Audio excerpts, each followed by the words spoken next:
Now the rest of this software, you'll need to have access to the internet in order to install it. Even though most of this software is free, there's apparently some legal hassles with us including it in the guide itself. Thus, you'll have to download it. You may not need all the software that gets mentioned here. It just depends on what you're trying to do.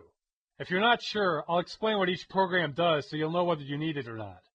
Okay, the first thing you'll want to download is some sort of audio editor.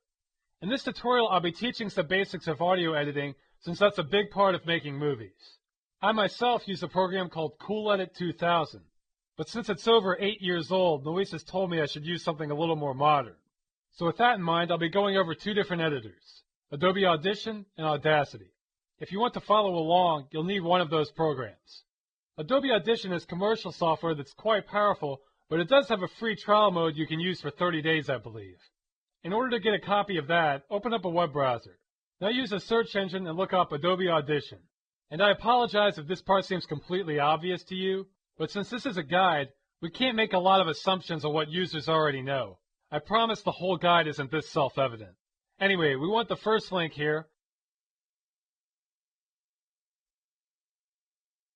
And if you look off to the right, there's a download free trial option. So you click on that, then wait on my internet connection. Yep.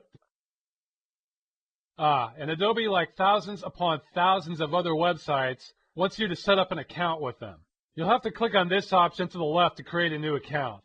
It pretty much guides you through the process after that. I personally hate these things. I think I registered with them as Abraham Lincoln. Let's move on to Audacity.